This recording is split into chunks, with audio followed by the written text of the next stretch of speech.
So we're going to talk about reality tunnels.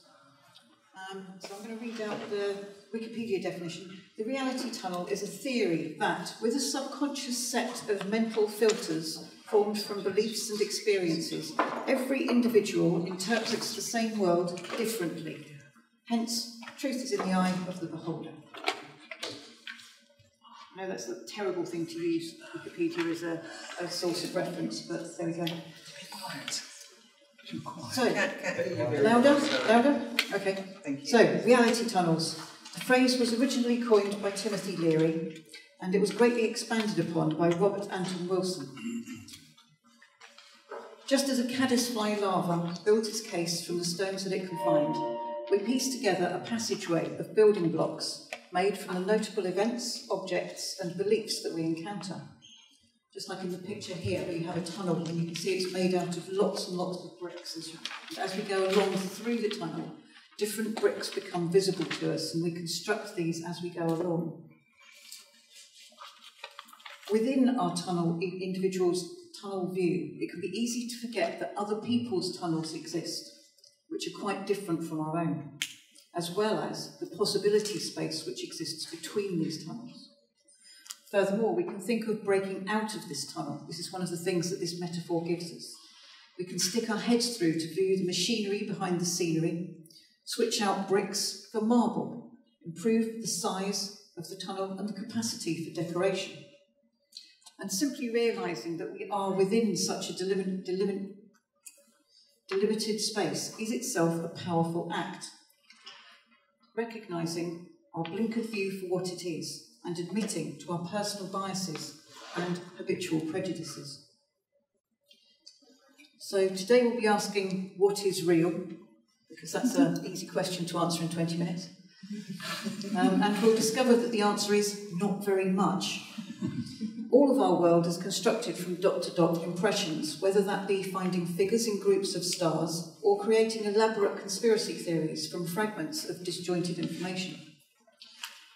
It's important to remember that this tendency, this ability to create a whole story from these initial dots that we have, this tendency is hardwired into our very senses, which predict and then, by checking what then happens, confirm our best guesses about what is out there.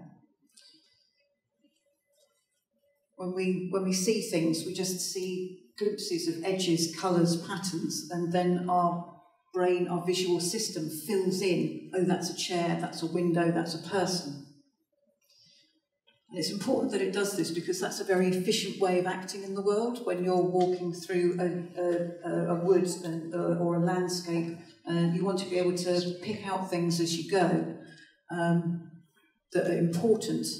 And the only way that you can do this in real time is by making up most of what you see as a construct within your head. Because if you tried to do it moment to moment from the actual input, the raw data that you had, you would never get anywhere. It would be far too overwhelming and the world would be too much. So what we see around us is largely a hallucination.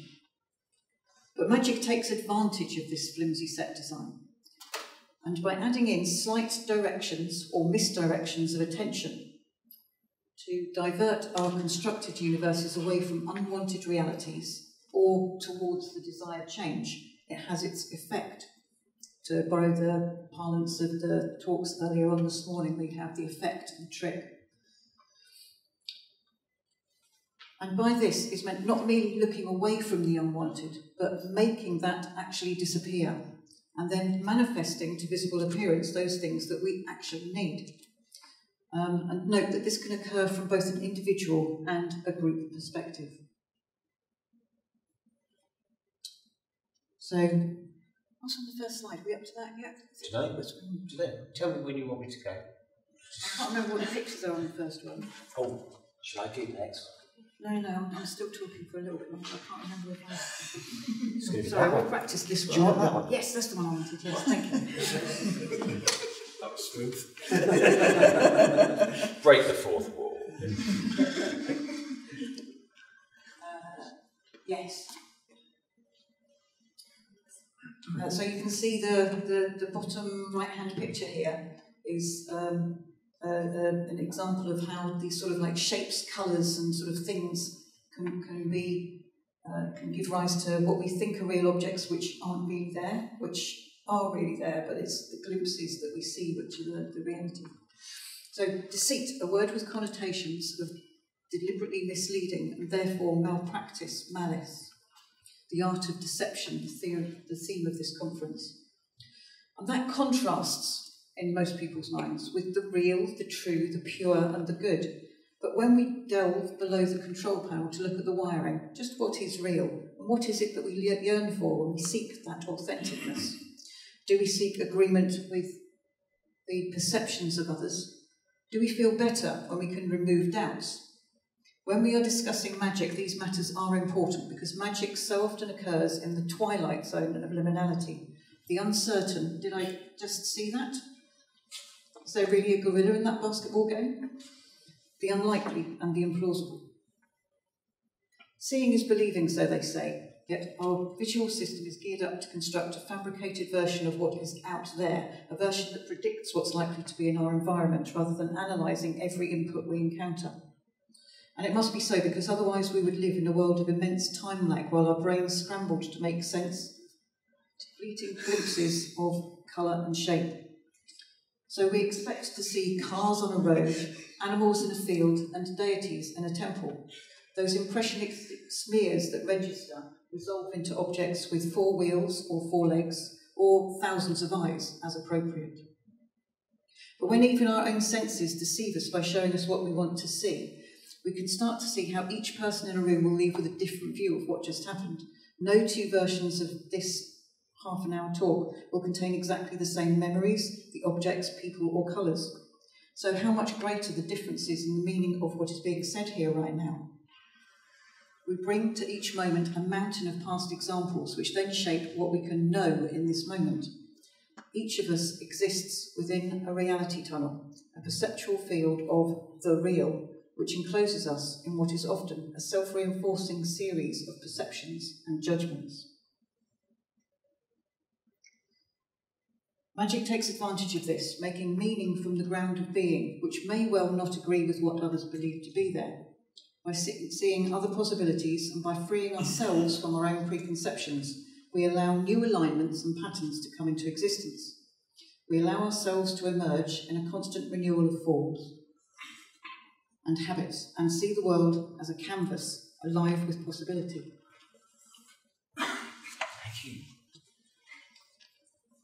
So who's in charge around here?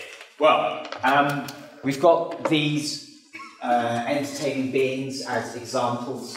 The gods of magic, of course, are the gods of communication and of wisdom and of all that stuff. Hermes, thrice great. And they're also, of course, the gods of deception. Or perhaps more properly, they're the gods that invite us to look at different possibilities in the world, to consider play and paradox. You know the sort of stuff. I mean, there are 2 sorts of people in the world, those who believe there are 2 sorts of people and those who don't. You know, stuff like that. Or for every complex problem, there's a simple solution and it's wrong. So these kind of characters here, these deities point towards this idea of not reducing the complexity to one thing or a series of definite points, and certainly not to a this and a that. These gods brought us technologies like writing. And of course, writing and editing and putting things down inevitably leaves other content out. They are inherently liars. If I say this chair is white, that is only a partial element of the truth of the chair. We've got Hermes associated with cattle and rustling. I think he nicked them off Apollo, if I remember correctly. Well, that's allegedly what happened. We have Odin, who of course is the great shaman of the north, but is also not beyond doing, well, frankly, murderous trickery to get to the mean of inspiration. And we have characters like Legba, Eshu, these African heritage spirits who wander into villages with one side of them red and the other side black, and cause the villagers on either side to have radically different perceptions of the world, and thus they are set to fight like anyone. Opposite side of the street, opposite where I live in Bideford, and we have Bideford Bay. Or if you're in Barnstable, those bastards, they have Barnstable Bay. Honestly, what's it like? So, in the character of Eshu, comes into the village, gets these people all kind of riled up, and of course steps back and says, "You idiots, you fools." The idea that there is this simple answer to the complex problem of life. So we're just going to kind of play around with some of this complexity, some of these ideas, and explore this liminality, bring up a few notions that you might find entertaining. Magic, of course, itself suggests the ability to change the world. There is some transformation, some new perspective that we get into. And of course, this, as Nikki pointed out, is determined by things like what we consider to be real. So we can have all kinds of things within our culture that I guarantee in 100 years' time we'll look back on and think, did they really argue about that? They were all gender, or race, and a lot of our debates will look completely insane. I absolutely guarantee. Just like the discussions about the beaver. The beaver is clearly a fish, because the beaver lives in water, and therefore it's legit to eat that under certain conditions, whether you're fasting, or it's a Friday, or things like this. I mean, even here our beaver, this is a medieval beaver, with its long tail, which of course is split at the side, because it's a bloody fish, is a beaver. It's fairly obvious, isn't it, really? Arguments about, should the Bible be in the vulgar language of the day, or should it purely be in Latin? Did Jesus own the clothes that he wore, or simply have use of them? Things that were really powerful political stuff back in the day, we now look at and go, you're mental. You're mental. Why are you worrying about this? Why are you worrying about whether or not it's true that hedgehogs can suckle the milk from cows? That's a genuine concern in the medieval. They go around killing these poor creatures, which otherwise would be simply rolling around and putting apples on their spikes, just like they do, just like anyone who's ever seen a hedgehog knows that they do.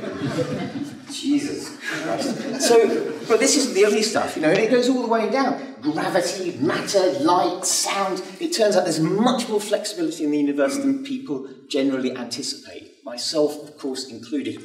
All of us, as Nikki said, we're making this up all the time. Is it your bit next? I think so. Thank God. So the closer we look, the less solid the universe is, right down to the quantum level, where it gets even stranger and more invisible. So with this fact as our starting point, we can make room in our lives for a little fairy dust to sprinkle over what might be otherwise dull days. Re-enchantment offers us portals to other worlds, opening our eyes to fresh perspectives. To the mic. Oh, get the mic. I've got to have it. Get the mic. I'm on the mic now. Don't drop the mic. Not yet. Not yet. That's at the end.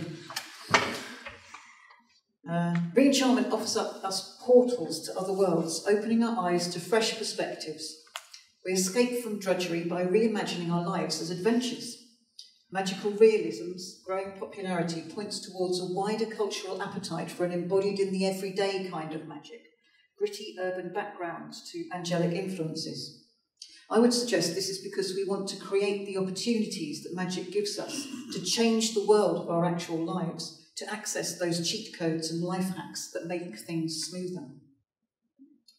Yet it is worth remembering that this is a double-edged sword, lest we fall under that spell of everything is fine, like the meme with the dog where everything's on fire around him, and we fail to see what is really going on. So we must learn, as wielders of that most potent of magical weapons, belief, to properly banish unwanted demons, instead of just merely pretending that they don't exist. And with the help of mutual support from our communities, we must reinforce our decisions to be rid of them. A rabbit or a duck, do you think? I'm not sure. So look, brilliant example from Ferdinando earlier on today. This process of using illusion and using trick and effect to generate this kind of space of uncertainty. What on earth is going on? So the techniques that play with the edges of reality, of course, are legion. There's a few examples here. We've got the lovely levitation illustration. This, of course, is energy moving here, possibly in the form of metal, but perhaps something else. I don't know. Light as a feather, stiff as a board. Has anyone done that? You know, the one where you lie someone down and then you... Yeah? Fingers. Yes, exactly. So things like this. The effects of dowsing and of the Ouija board. This rather lovely one which was revealed on bloody YouTube. How do people make any money anymore? It's really difficult. So anyway, I'm not going to say how it works, but whoa, look, he's floating. Isn't that amazing? What these things do is they create that gap. Yeah, they create that moment of like, whoa, something here has changed. Something here is very odd. Something is strange, and perhaps magic is indeed afoot. I remember having this experience with my eldest son. I remember exactly. We were sitting on the stairs for some reason within the house, and he was little, toddler. And I had a magnet. In fact, I had a couple of magnets. And I put one down, and I put the other one there, and I pushed the other magnet without them touching, and he was like, I could see on his face, on his little face, he was like, what? I understood causality, I thought I had a model, and now this. And now this. But these techniques, whether it's about the violation of our tacit understanding of the way that physics operates by being able to levitate that person, whether or not it's some kind of the accentuation of the idiomotor effects that allow the dowsing thing to work or the planchette to move, these things open up this space. Okay? And I think that's really, really delicious. One of the things that, when we talk about the real, we talk about magic, and it's already been mentioned several times so far in the conference, is this thing about kind of spirits. So moving from these techniques that can kind of open things up, of which one of my favourites is drugs. Hands up if no, it doesn't matter.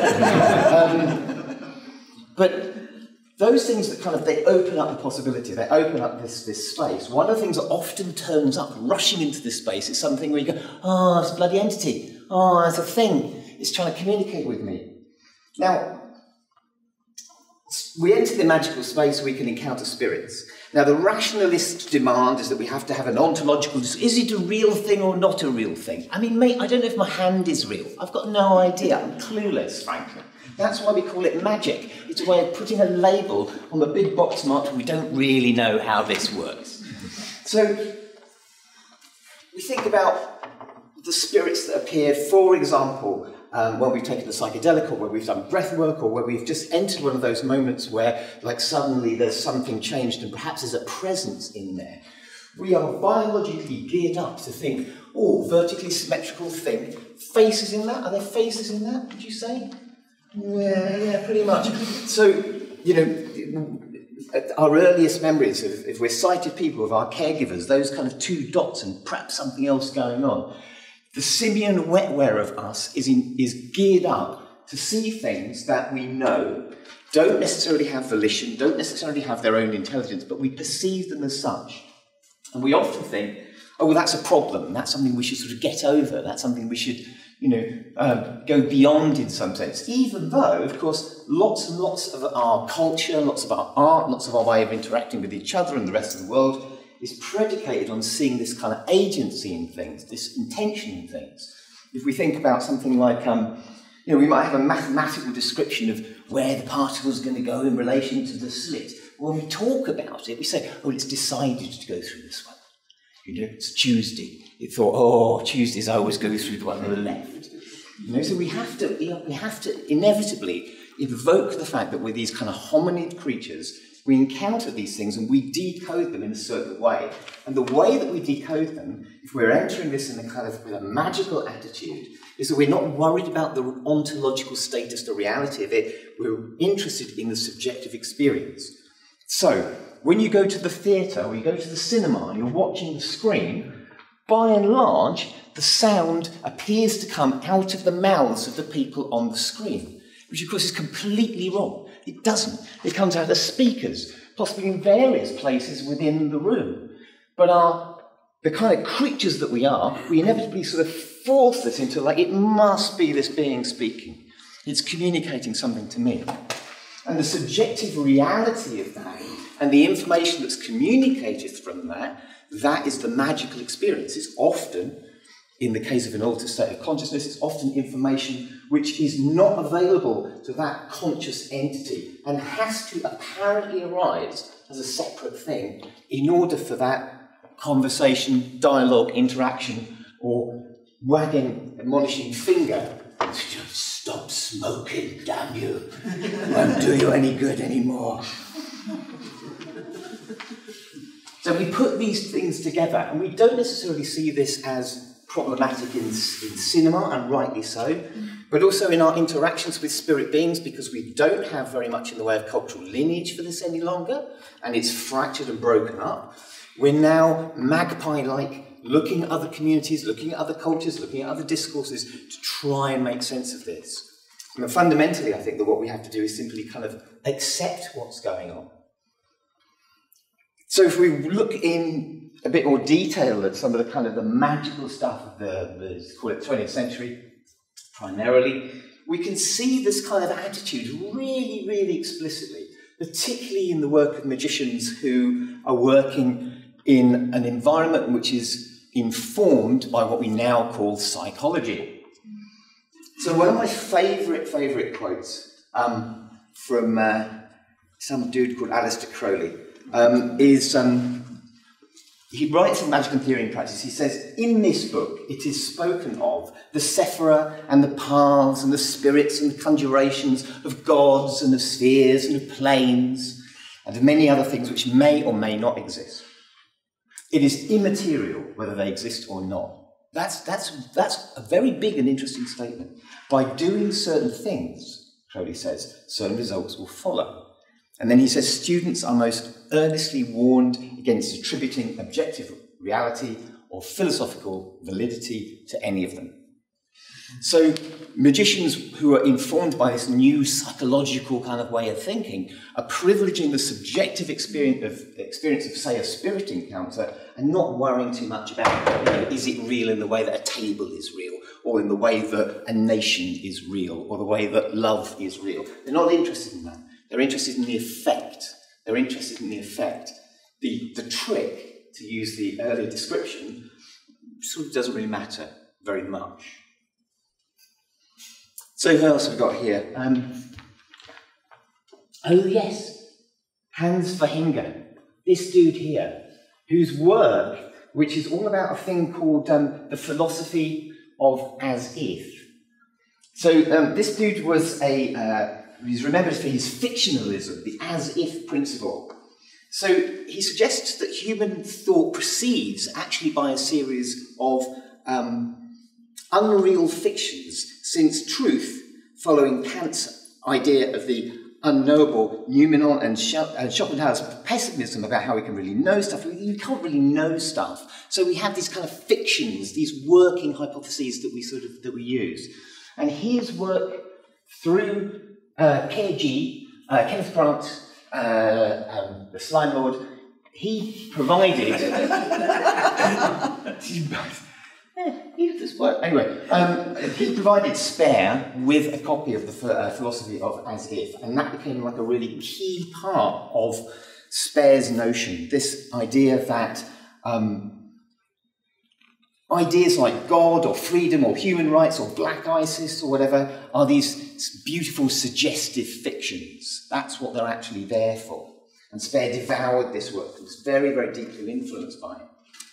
So we've got this idea of this sort of useful lies, which I think is a lovely notion. There are a couple of examples that I particularly like, which you may or may not know. Of course, the useful lies, when we think about things like this, we can think about, there's atomic theory, it's a bunch of balls and other balls moving around balls, and that's what it is. And that's very helpful when you're doing your GCSE, when you're doing sort of, the beginnings of understanding how this stuff might work. Equally, if we want to understand human anatomy, we can sort of separate it out into all these things. There's the respiratory system, there's a circulatory system, the gustatory system, and so on.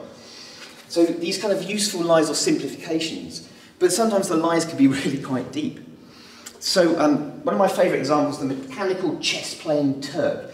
In the year 1770, at the court of the Austrian Empress, there's this lovely inventor came up with this fantastic automata, which is very much in the tradition of a slightly earlier piece, this silver swan, which you've ever seen. This is a gorgeous object made in about 1773, which is articulated and appears to move. And in fact, Mark Twain, who saw it, said it definitely had a living intelligence in its eyes. So it's a robot, essentially, it's a clockwork robot.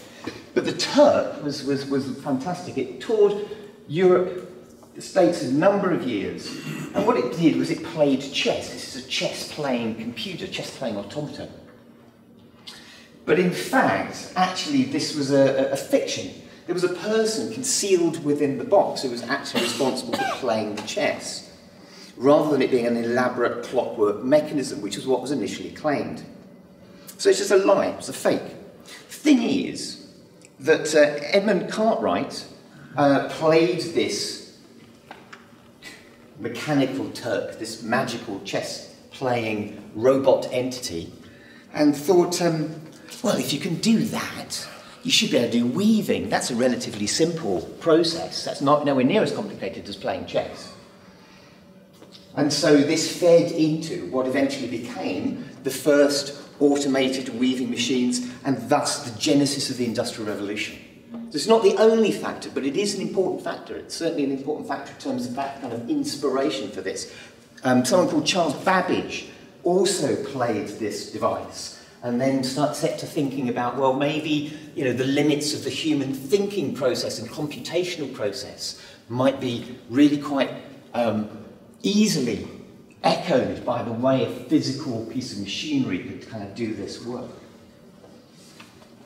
So we have this idea of useful lies, useful fictions.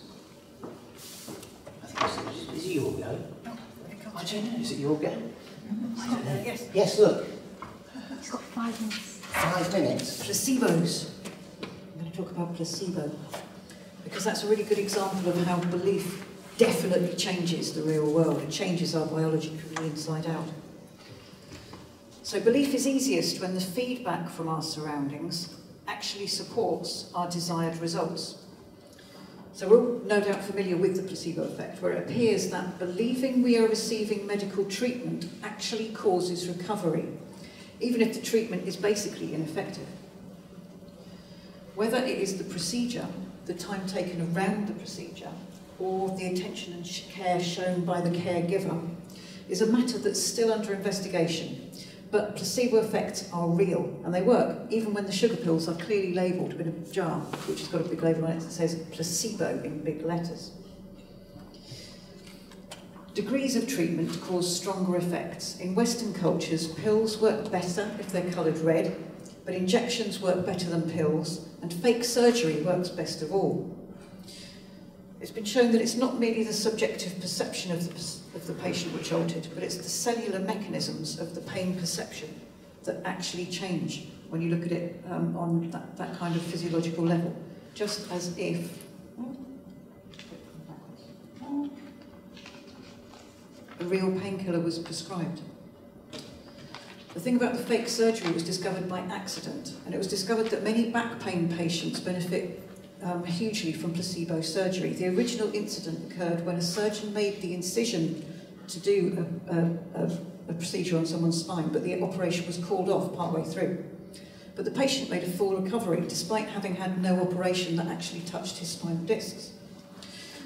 So the procedure was repeated under controlled conditions for a number of patients, and the same effect observed, a phenomenon which has caused great amazement and obviously perturbation amongst surgeons. So imagine the increased power of a psychic surgeon who plays out the ritual of surgery upon either legs or other body parts, who then performs this psychic surgery, which is like the idea is that you're like using your hands and moving the fluences and moving the energy through the patient. And this can actually manifest with sleight of hand matter into other things. But imagine how much more powerful that effect would be if the patient was under the influence or in a state of consciousness such as that provoked by ayahuasca, for example. It's worth noting that so this is a thing that we saw in a film that was made by the famous filmmaker Vincent Moon, and he filmed this incident of an ayahuasca thing where there was lots of healing going on. It's a very powerful sort of thing with like a beautiful altar in the middle, and then halfway through the thing, people start to line up and lie down so that the psychic surgeon can actually act upon them. And he just, with a scalpel, just very carefully cuts just very slightly into the skin, and then produces these sort of like things from within it to set them free or to release the tension from it and take out the thing which is bad within the people. And because they're used to being on ayahuasca, I don't think this would necessarily work for people that was ayahuasca naive. It might be a bit freaky for them. But because this community are used to this state of consciousness and this state of awareness, it just amplifies their belief in the procedure. And shamanic practitioners throughout the ages have often deployed just such technique, cutting out or sucking out demons in the form of frogs or whatever other repulsive-looking mass they can manifest by sleight of hand. A lesser-known effect is that of nocebo, which is the belief that a substance or treatment has bad effects, even when it doesn't. So that massive list of side effects that we get within every packet of medicine that we're prescribed does have some kind of value, but it might be worth ignoring unless absolutely necessary. In ceremonial magic terms, this is not entirely dissimilar in its effect to creating an endless list of demons that need elaborate banishing rituals, which can really be a problem for some people. So, to wrap up, reality tunnels. Hopefully you're now a bit more aware of the idea of the reality tunnel, the concept that each of us constructs a worldview with a unique set of building blocks and mental filters. This metaphor has promise for the cunning magician who immediately... Oh, next slide. Sorry. No. This metaphor has promise for the cunning magician who immediately notices that there is an awful lot beyond the limits of our everyday walls or hedges or edges of the roads. We enter a world of process by having this worldview, not of fixed objects, of quantum indeterminacy, where the waving of our wands can create a small breeze which will affect the global atmospheric identity. So when considering which path to take at a crossroads, always remember that for the traveller who is prepared to leave their vehicle behind, the fields are sometimes valid alternative routes. Magic dwells in the ontological, cultural and physical space of indeterminacy. It is to be found in the not this, not that of transitional spaces, initiations and transformations from one state of being to another. It lives at the crossroads, at the sill of the door. Magic exists for magicians like Pete Carroll in the uncollapsed waveform of all possibilities, while for the artist sorcerer Austin Osman Spare, it dwells in the space of as if, where we suspend judgment of what is or is not, and instead enter a world where there may not be any ultimate truth, and where anything may prove possible. Thank you. Thank you.